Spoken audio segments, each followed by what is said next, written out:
Math 287, Cuesta College. I'm Joe Vasta, and we are going to cover 8.5, springs, or we can call it oscillations as well. So 8.4 is not done in this class at Cuesta College, so we are skipping that, and we're not going to lose anything from skipping it. Also, a heads up, partial fraction decomposition is coming heavy in Chapter 10, and that's where we're going after Chapter 8. So get ready for it. Partial fraction decomposition can be found in the appendix if you need a review. So let's talk about springs. We have something called Hooke's law. The restoring force, F, of a spring is proportional to the amount of elongation, which we'll call S. So let's do an example. This example is not a difficult example at all.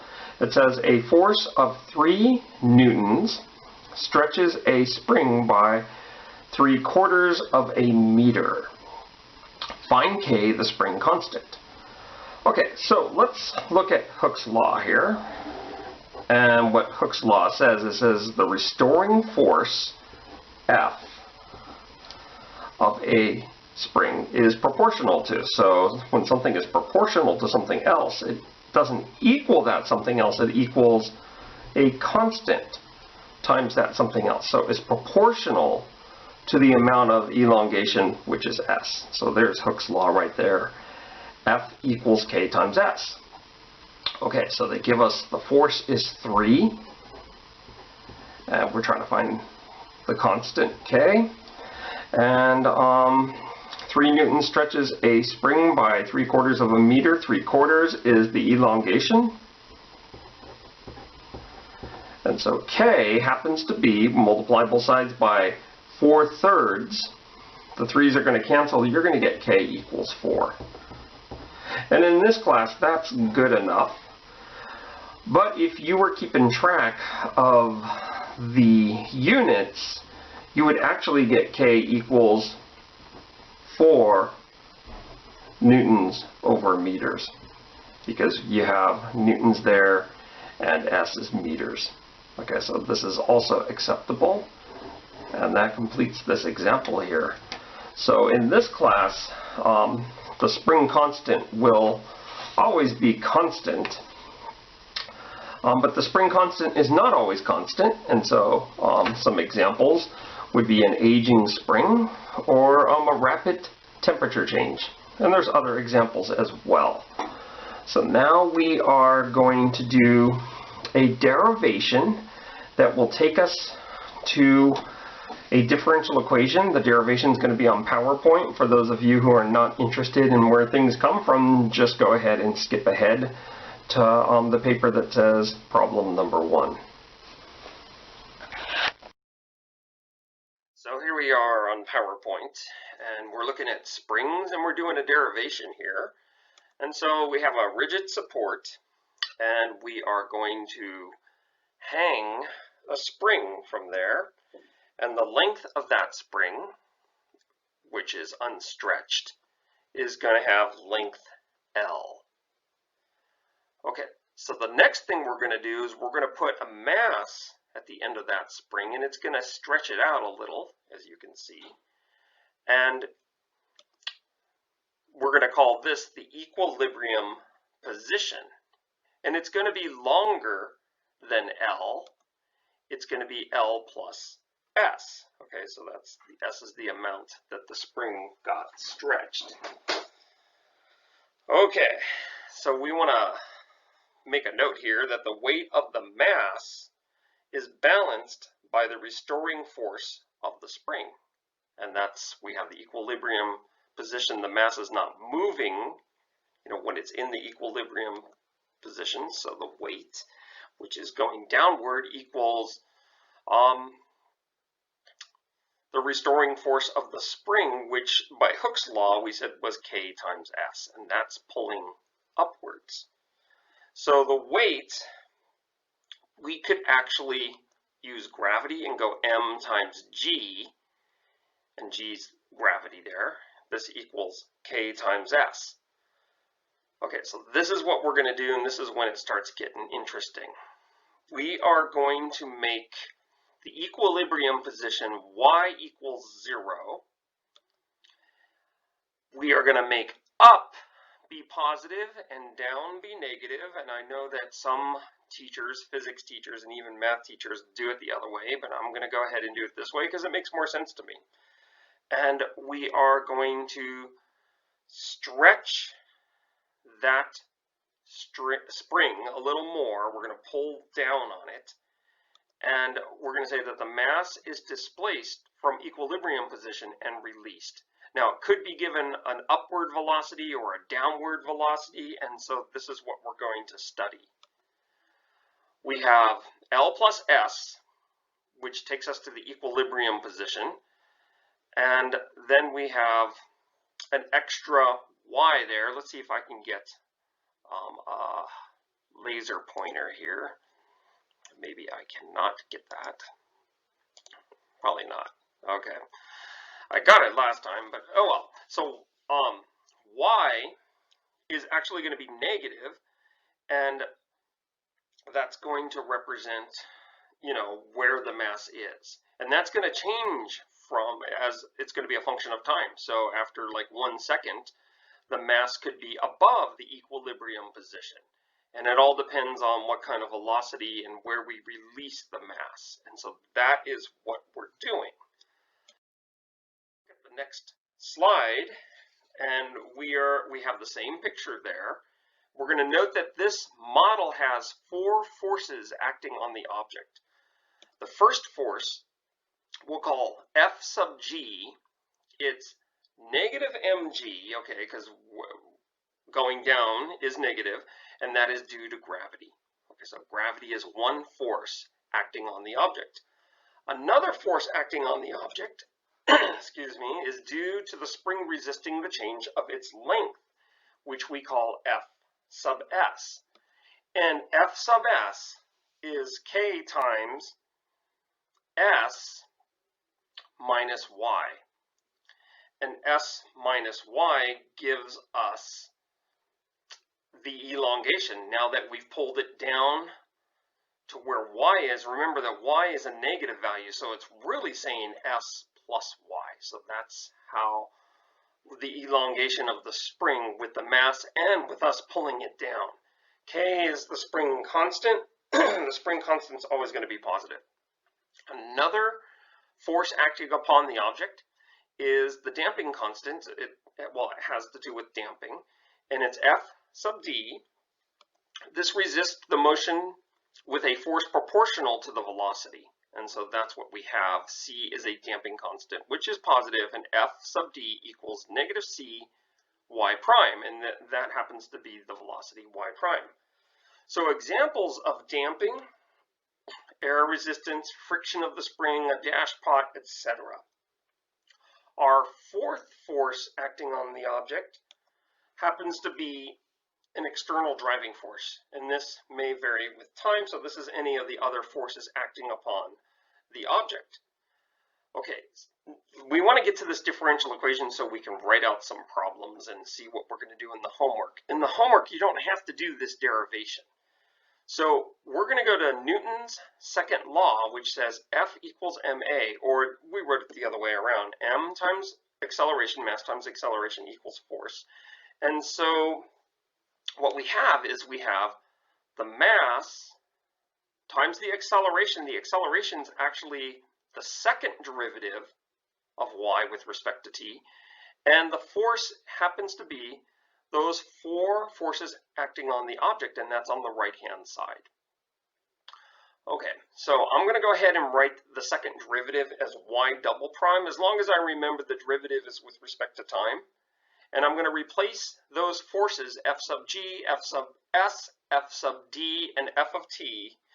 Well, F of t is going to stay the same. I'm going to replace the other ones with what we have from above. And so look what I have there. I'm going to distribute the k, and now I'm going to notice that mg equals ks, and look what I have. The first 2 terms on the right-hand side of that equation is negative mg plus sk. So those guys get canceled out, I'm going to bring all the things that have y to the left-hand side of the equation. And when I do that, I end up having m times y double prime plus c times y prime plus k times the letter y equals f.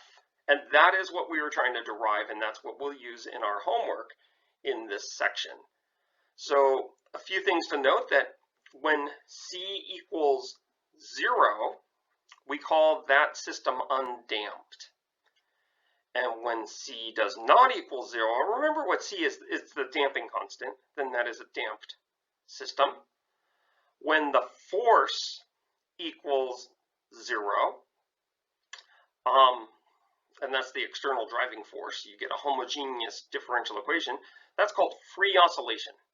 But when you have an external driving force and it's not 0, then that's called forced oscillation. And so that completes the derivation, and there are some definitions. You know, we talked about undamped, damped, free, and forced. And we'll bring it back to my hand, writing things on a piece of paper, which is so exciting. So we'll do that. Okay, so we have just derived this differential equation that talks about springs, where m is the mass and c is the damping constant, and k is the spring constant, and f is the external driving force. Y happens to be the position of the mass. So let's go ahead and do this first problem here. It says a force of 3 newtons stretches a spring by 3/4 of a meter. Okay, so that should seem familiar because that was our first problem here. A force of 3 newtons stretches a spring by 3/4 of a meter. Okay, and we found k. We found k to be 4. So I'll write that right here. Okay, a mass of 1/16 kilograms is attached to the spring. So if you want to see what the picture looks like, oh boy, okay, that's what the picture looks like, okay? The mass is initially displaced 2/3 meter below equilibrium and given an upward velocity of 4/3 meter per second. So you're going to take this thing, you're going to go and give it an upward velocity.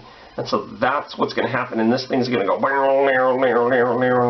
and we want to find the motion function. The motion function is the same as the position function. We want to find y. Okay, now before we do this problem, one thing I should have mentioned is this guy right here. When we have free undamped motion, remember what free is. Free happens to be f equals 0. And undamped happens to be c equals 0. So what we're doing in the first problem is we are going to do one that looks like this, where it looks like m y double prime. That's gone because c is 0, and then we have plus k times y equals f is 0. So that's what we're looking at in these problems here. Okay, so let's go ahead and see if we can rewrite this equation. We do know what the mass is. This is a mass of 1/16. So I'm going to rewrite this blue equation and write 1/16 y double prime. We found k from that very first example with Hooke's law. K is 4, so I'm going to write plus 4y. This equals 0. Okay, we are to find the motion function, which is y, so we're going to be solving this differential equation.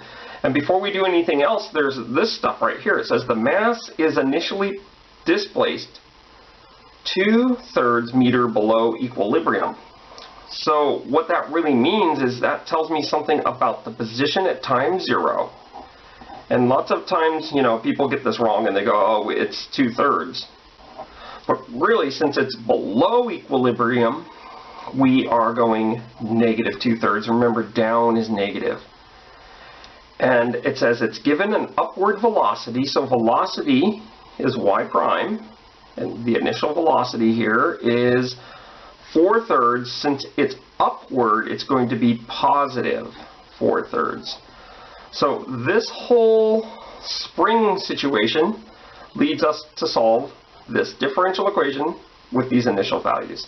So now that's what I'm going to be doing. My next step is to, I think I'll multiply this differential equation by 16.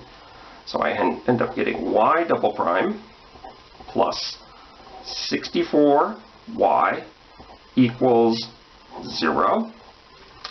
This is constant coefficient linear differential equation, homogeneous. So I'm going to go ahead and write out the auxiliary equation, which is r squared plus 64, and yep, that's good. This equals 0. And I have r squared equals negative 64. R equals plus or minus 8i. Okay, so this gives us our answer here. Our answers, let's go ahead and use another piece of paper.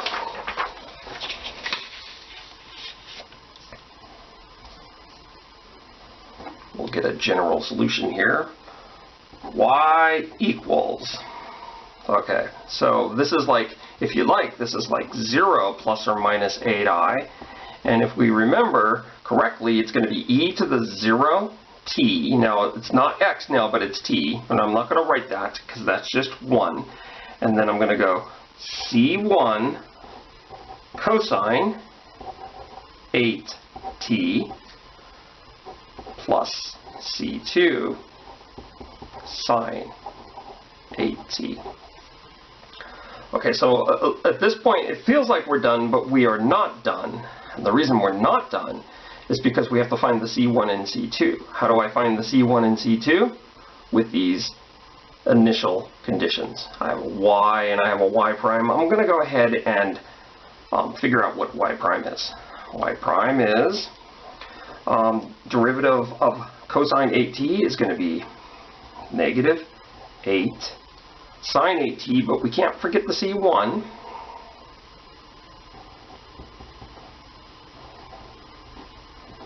And then the derivative of that right there is going to be plus 8 c2 cosine 8t. Okay, so what we want to do is we want to put this initial condition right here. I'll write it right here. Y of 0 equals negative 2/3. And I could have done this before taking the derivative. I have negative 2/3 equals c1, cosine of 0 is 1, plus c2, sine of 0 is 0. So I end up just getting c1 equals negative 2/3. And then for this y prime, I'm going to use this one right here. Y prime of 0 equals 4/3. Okay, it says time is 0, the velocity is 4/3. So I'm going to write 4/3 equals, now the sign is going to 0 out, because sine of 0 is 0, and then I have plus 8 c2 cosine of 0 is 1. So we'll move this up a little more. So I'm going to go ahead and divide both sides by 8. The 4 and the 8 will reduce to 1/2, and we'll end up getting c2 is 1/6. Okay, so what do they ask us to do? They ask us to find the motion function. And now I'm going to just rewrite this general solution, but now I'm going to write it as a particular solution here. And so that's what I'm going to do. I'm going to write y. So I'm rewriting this here. Equals C1, which is negative 2/3 cosine 8t plus 1/6 sine 8t. There's the answer. We've answered part A, which says find the motion function.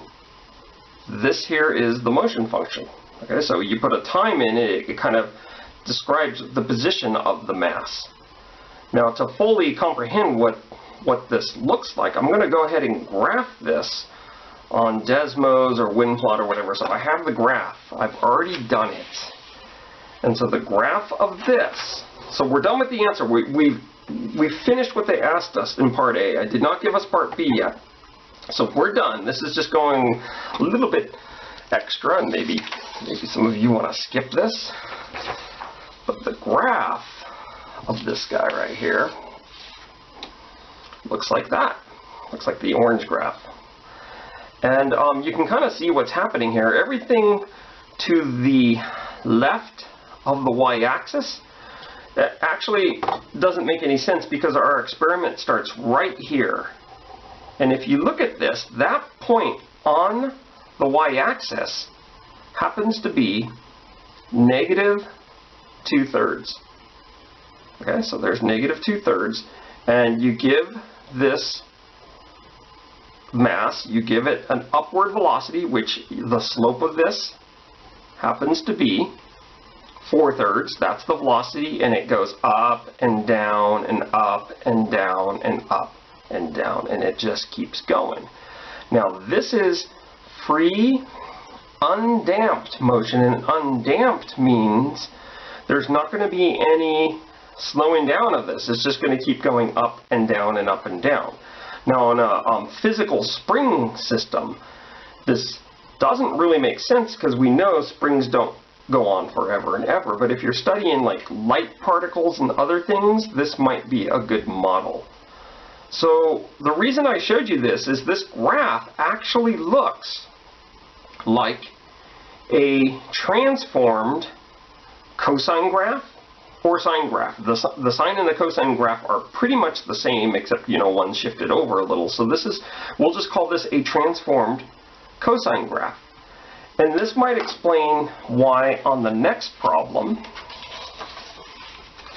they ask us, we'll just put the problem right there. So here's what we have here. It's a little redundant.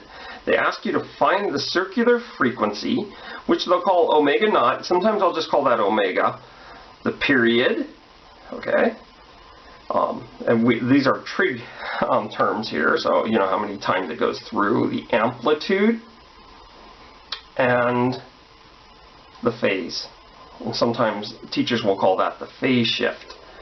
Now, in order to do this, you know, this part of the problem is just trigonometry. There's no differential equations here. I mean, we're finding the amplitude, which is how high it goes, and we're finding the period, and how, you know, how when it does a complete cycle, how long does that take? And so what we want to do with this is we don't want to derive these things every time we do a problem in our homework or on the test. So there's going to be some formulas, and I'm going to jump back to PowerPoint and derive some of these guys, like the period, the amplitude, the phase. We'll talk about the frequency as well. And then we'll come back and we'll finish up this problem, part B of this problem. Okay, so I found my laser pointer here. I don't know how much I'll use it, but I'll keep it there just to remind me that I have it. I've got free undamped motion, and it looks like our last problem, we had a negative 2/3 and a cosine 8t, but I went ahead and changed the negative 2/3 and the 1/6 back to C1 and C2, and the 8 is actually what W is, and that really is the circular frequency. So right away we could have already said what the circular frequency is, omega or omega naught, which happened to be 8 in our example. So we also saw that this graph looks like a cosine or a sine graph, and it depends on which book you use. Some of the books will make them go, use the sine. This book, I think, uses the cosine. And in part B of our problem that we were trying to do, it asked us to find the circular frequency, the period, the amplitude, and the phase of the motion. So what we're going to do, I've tried doing it the other way, but it's usually scarier. I'm going to start with what I'm trying to get. Like, I'm trying to make this guy right here, where my laser pointer is, look like that guy. Well, I'm going to go ahead and do it the other way around. I'm going to start off with this guy and make it look like that. It's probably a lot easier on my brain to do it this way. So that's what I'm going to do. I'm going to start off with a cosine graph that has an amplitude A and omega t minus the phase. Okay, the first thing I'm going to do is use a trig identity. It's the one that we all remember, the cosine of A minus B, and that was sarcastic. We don't all remember that, and you can look that up in some trig identities there. And then what I'm going to do is, I know my angle phi, we can draw that on a right triangle. And I'm going to let the legs of that right triangle be just some constants. Okay, and I'll call them C1 and C2. The hypotenuse on that right triangle, well, we get that by the Pythagorean theorem. I have C1 squared plus C2 squared. And it gets pretty annoying when you get superscripts and subscripts. It's time to drop the math class then. And so what I'm going to do is I'm going to go ahead. This is going to stay the same, cosine omega t, but the cosine of phi, we go over here. We remember that Oscar had a hunk of apples, or some of you remember SOHCAHTOA. That was, I was always bad at that because I was terrible at spelling and phonics. So in any case, you see that the cosine happens to be the adjacent over the hypotenuse. So this guy right here gets replaced with C1 over the square root of that stuff. And then the sine of phi gets replaced with C2 over the square root, C1 squared plus C2 squared. So let's go ahead and advance the next slide. There it is. Now I see that this guy right here and this guy right here at the bottom, the square, the hypotenuse that we were calling, I'm going to go ahead and factor that out front. So I have that. And what are we trying to do with this? We're trying to make this look like this up here, the thing that I'm trying to circle here. Okay, in order to reach our goal, or to achieve our goal as it will say, we want this ratio here, or this fraction, to just be 1. And then we'll get exactly what we want. In order for it to be 1, we're going to let the amplitude equal square root C1 squared plus C2 squared. So the amplitude actually equals the hypotenuse of that triangle. And that gets our goal. So the circular frequency is omega. The period, well, if we remember back to trig, the period is 2 pi over omega. And maybe in the trig class they didn't call it omega. They may have called it, capital B or whatever. The amplitude, we just found that out. That was capital A, and that's the hypotenuse. And the phase, which is actually this angle right here, phi, is put on this triangle here. And I'm going to go ahead and think of a trig identity that's going to be easier, that might not involve the hypotenuse. So maybe you've already thought of it. I'm thinking of the tangent. So the phase, you're going to find out by going the tangent of phi equals, let's see, opposite over adjacent, C2 over C1. And here's the key. You have to pick the correct quadrant. We'll go over that when we do an example. So the derivation is over of those 4 things, and really we didn't derive the circular frequency. So we'll go back to me writing on a piece of paper. And so we're back at our example again, part B, where we have solved the differential equation with initial conditions and got this solution here. We have this solution graph, which looks like a cosine graph, and we're supposed to find the circular frequency, the period, the amplitude, and the phase. And we derive some formulas, and we'll write them up as we go over this. So here it goes. We don't need this graph anymore. I'm going to go ahead and find the circular frequency. Well, that one's going to be pretty simple. The circular frequency, which, you know, you could either call omega naught or just omega, it's actually 8. So that one's pretty simple to find. Okay, now the next thing that we want to find happens to be the period. And the period, so we're going to call the period T, I guess. T is 2 pi over omega. So that was the formula. And so this is going to be 2 pi over 8, which reduces to pi over 4. So this here is the period. If you look back at that graph, it looks like it does a full cycle in about pi fourths. And, you know, maybe you want to verify that. You know, if you start here and then you go through a full cycle, you're back here again. That's pi fourths. Okay. Now let's go find the other ones that are a little bit more complicated to find. The amplitude and the phase. Now, because we're modeling this after the cosine, we got to be careful and use the formulas that we're given. Books that model this after the sine, the phase may be a little different. The tangent might have C1 over C2 instead of the C2 over C1. So let's go ahead and do the amplitude. The amplitude has a formula that looks like this: the square root of C1 squared plus C2 squared. And remember, in our example, C1 is -2/3 and C2 is 1/6. Now, it's very important that if you do problems like this in your homework, the C1's always going to be the thing that goes with the cosine, and the C2's always going to be the constant that goes with the sine. So let's go ahead and plug those into this formula here. C1 squared, that's going to be, let's write this out, -2/3 squared plus C2 squared. So this is 1/6 squared. You gotta build a bigger house here. Okay, there we are. So the amplitude is the square root of 4/9 plus 1/36. We get a common denominator of 36, so this is going to give me 16 plus 1, so it's going to be the square root of 17/36. The amplitude is going to be the square root of 17/6.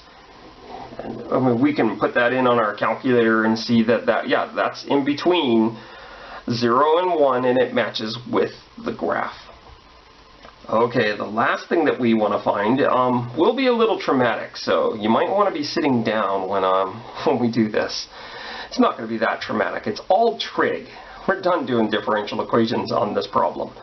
So the formula that we derived on the PowerPoint is the tangent of phi is C2 divided by C1.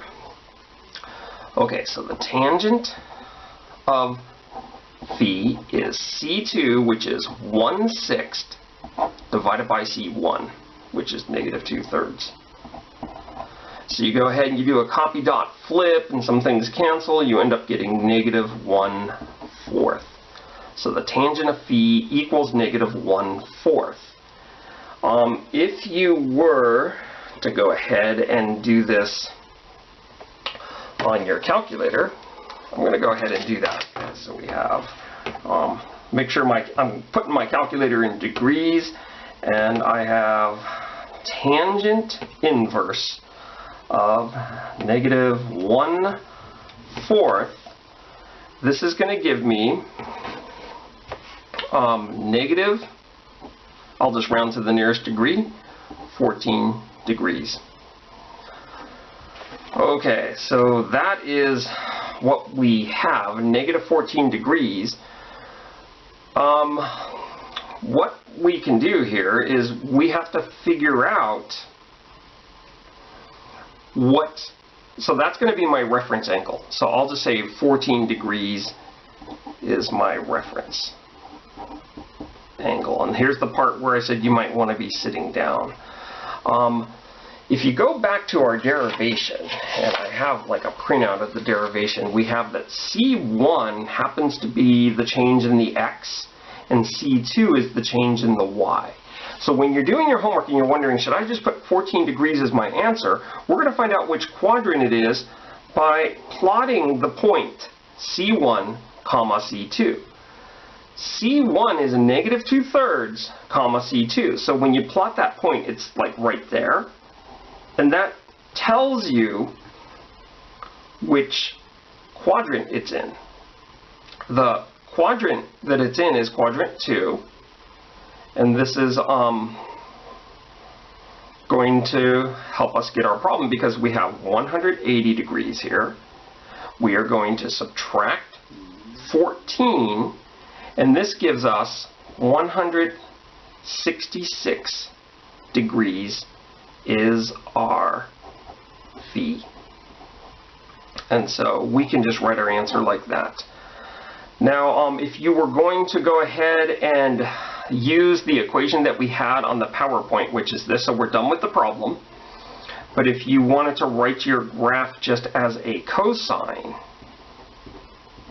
you would have to be careful about the degrees. So if they're not going to ask this in the homework, but let's go ahead and write this out. So you would end up getting the amplitude is square root of 17/6 cosine, and then we have 8t, and we wouldn't go minus 166, we would convert that to radians. Otherwise, you're not going to get the same graph. And so to convert to radians, you multiply it by pi over 180 degrees, and I'm going to just kind of round it to 2 decimal places, so I get negative 2.90. Okay, now of course this was not asked for, but I want to point out something, that this graph right here and that graph right there, except for the fact that I rounded that, but they're pretty much the same graph. And so it has the amplitude. This is actually easier to look at because you can see some of the things that we were asked to find. So some of you, out of all things in 8.5, you might find that the free undamped motion is going to be the most painful because it has this trig in it. Where we're going to go to now is we are going to go to things that are going to be free damped motion. So we're going from undamped to damped. Now there are going to be some physics teachers and some math teachers that say, oh, well, C1 happens to be the initial position. And C2 is not the initial velocity, but it is the initial velocity divided by the circular frequency. And so some books will have all these recipes, a lot more recipes than I showed you to memorize. And I just think we don't really need to do that. I'm just going to do all my problems like this. So let's go ahead and look at some free damped motion. We were just looking at free undamped motion. And so here is the next thing here. And free means that F is 0. Damped means that C does not equal 0. So our differential equations that we will be looking at when they look like that will look like this. They'll look like my double prime plus cy prime plus k times the letter y equals 0. So they'll still be homogeneous differential equations, and now we have the damping constant. And so this is what happens on physical springs, because there is some damping on all physical springs, so this is going to be the model for that. Now when you solve this differential equation and you write the auxiliary equation, and I know this is very general, it's going to be mr squared plus cr plus k equals 0. This right here is a quadratic equation. And the quadratic equation, you can sometimes factor over the rationals. Other times you would then use the quadratic formula. The quadratic formula would always work on this. And you would end up getting some zeros or solutions, or what math people like to call roots. And those roots would be, we can call them R1 and R2. So three things can happen when you solve a quadratic equation. And we're solving in terms of R. We're solving for R. One thing that can happen is you end up getting two imaginary roots. If you get two imaginary roots, then our system, our spring system, is going to be classified as underdamped. And the more we talk about this, the more it's going to make sense. So kind of running into that. The next thing that you can get is one repeated real root. And when that happens, you end up getting something that is critically damped. And the third thing that can happen is you end up getting two distinct real roots. Of course, up here I could have said two distinct imaginary roots. Those are complex conjugates. You would end up getting something called overdamped. Now, why are there only three situations? Because if you did the quadratic formula, negative b plus or minus the square root of b squared minus 4ac all over 2a, I would have you focus in on this right here. And I think that was called discriminant. And if that is positive, you end up getting case 3. And if that is negative, you end up getting two imaginary numbers, and that's the first case. And then if this thing ends up being 0, you just get one repeated real root. So think of this like maybe, maybe this doesn't make sense to most of you when I say this, but think of it like, suppose you're an engineer and you had a dial and you can kind of adjust this setting.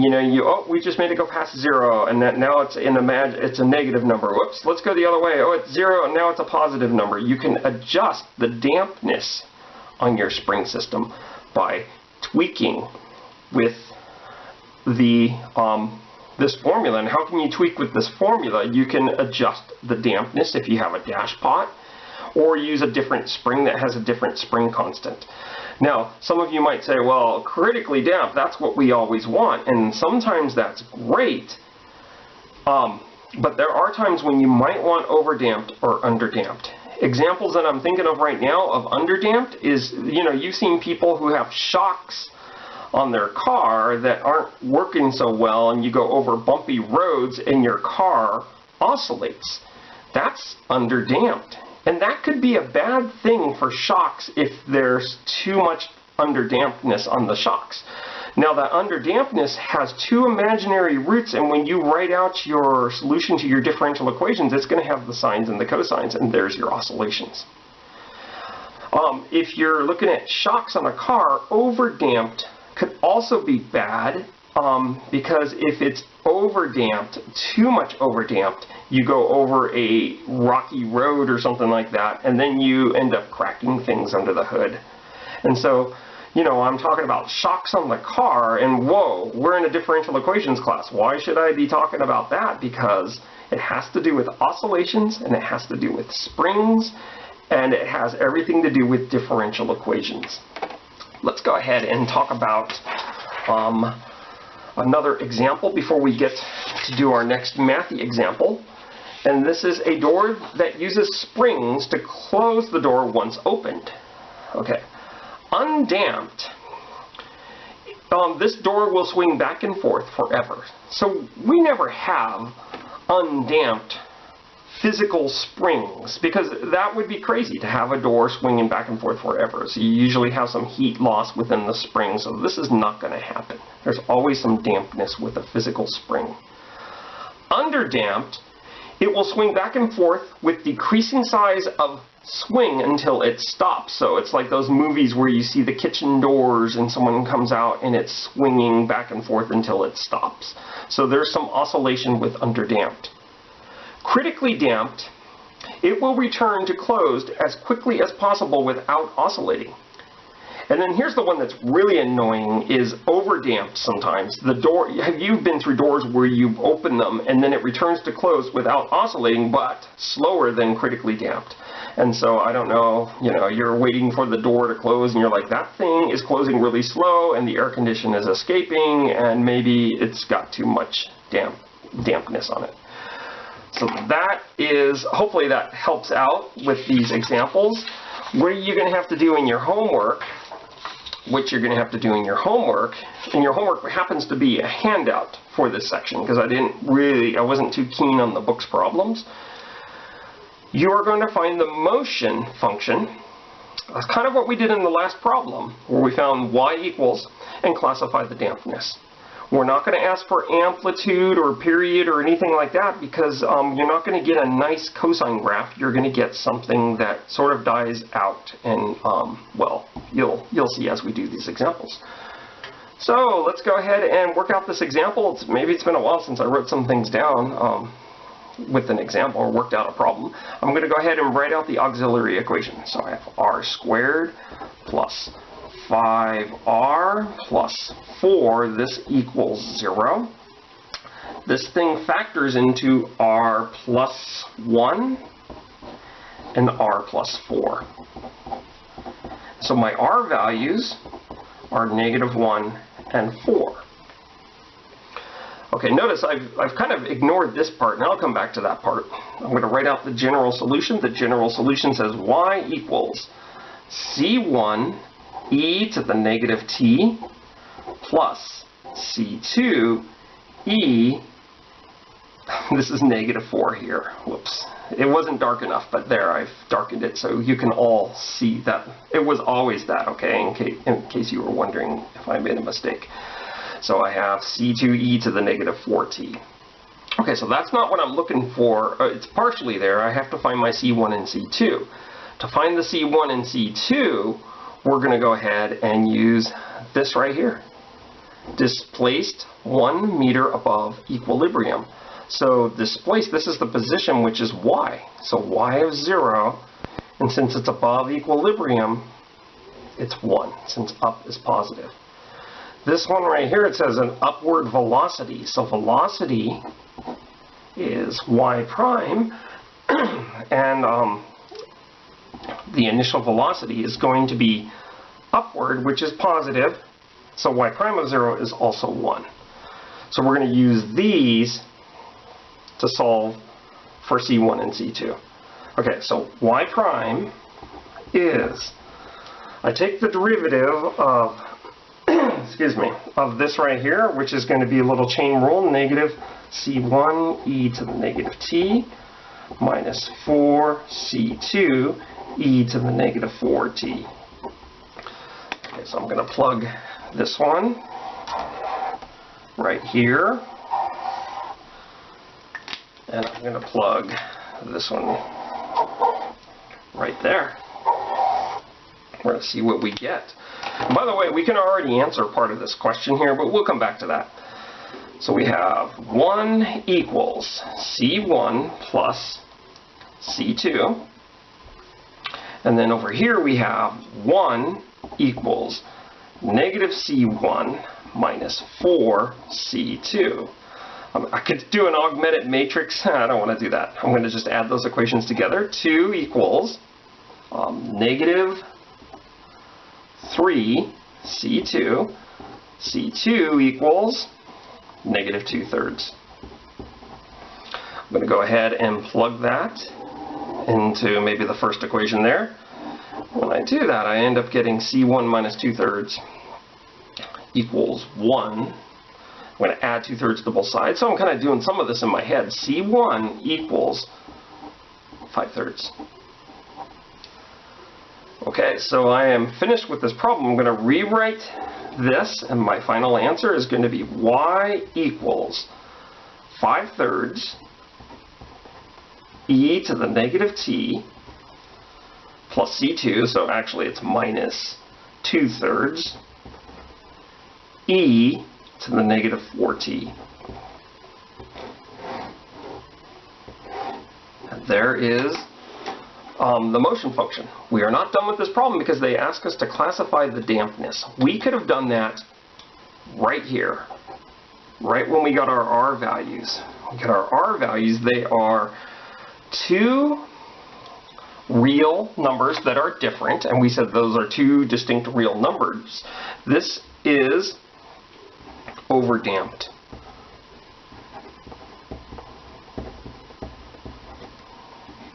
There it is. And that completes that problem. So now we're going to have a math nerd moment, or a few of them, I guess. And I'm going to show you what this graph looks like. What does an overdamped motion graph look like? The x-axis is t, the y-axis is the position, and look what we have. That's what the graph looks like. You can ignore everything to the left of the y-axis. And look, it says it was displaced 1 meter above equilibrium, and it has an upward velocity. Look at the slope right there. The upward velocity looks like that. And so when you displace this spring, remember, it looks like this. So here's equilibrium.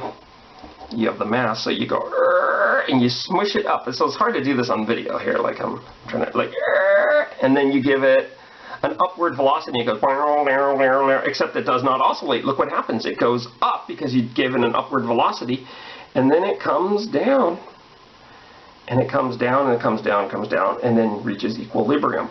Now this graph suggests that your spring will never reach equilibrium. This graph is just a model, and it models this motion really good for the first few seconds.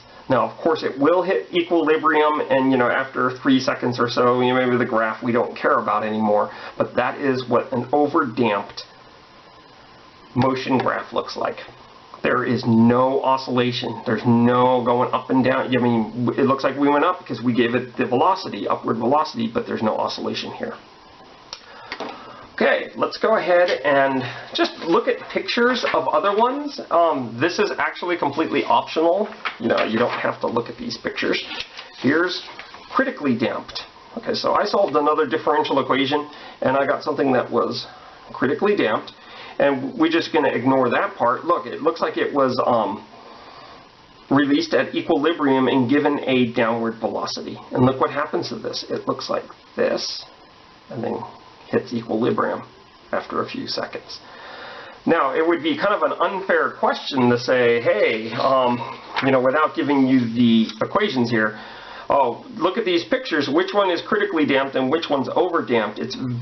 You'd have to be some sort of genius to figure that out from these pictures. Let's go take a look at the third case, is when you get an underdamped, and that one's going to be interesting. That's those kitchen doors where you push and then they swing back and forth until they close. And so here's another example. I didn't give the differential equation, but here is an underdamped. It looks like it's released at 2 below equilibrium, and look at the velocity. It's not actually given a velocity. The velocity is 0, it's just released. So then it goes like this. It goes, that's the sound of my spring, okay? And then so it goes up and down, and this describes where it is. So like at 1 second, it's like up above equilibrium. And it's going to come to equilibrium. It's not going to keep oscillating forever. And so it would be kind of dumb to say, what is the amplitude and things like that on this graph, because it is not a pure cosine or sine graph. And so that is what the underdamped looks like. Now you can see when you have an underdamped motion graph that it is underdamped because of the oscillation. Now we're going to go ahead and look at a problem. I'm not going to fully do this problem. I'm going to maybe ask you to do this problem, but this is something that is covered for like one homework problem. It's damped, which we did last time, but now we're changing it from free to forced. Damped, forced motion. It looks like this. We can write my double prime. We'll write up that equation. It does fit this mold here. And when you do this, this guy right here is a non-homogeneous linear differential equation, constant coefficients, but it's non-homogeneous. which means the following. It means that when you do this problem, you're going to end up getting the homogeneous part, which we call the complementary solution, plus the particular part. And we can get that using Annihilator. So I challenge you to pause the video and see if you can get what I'm about to write right here. Okay, so here it is. Here's the solution. Man, I hope I'm right on this one. E to the negative t sine t plus 2 sine t. And I try to keep this one in black ink and this one in blue ink. And so here's the complementary part, and here is the particular part. And so this, you had, I believe you had 2 undetermined coefficients and one of them was 0. You had 2 constants, a C1 and a C2, and I think because of these initial conditions, one of them was 0. Now here's a new definition for you guys. This part right here, the complementary solution, is called the transient part. So this is the transient part of the solution. The particular solution, or the trial solution, sometimes we call this the trial solution, has a name when you're doing oscillations. This is called the steady state part.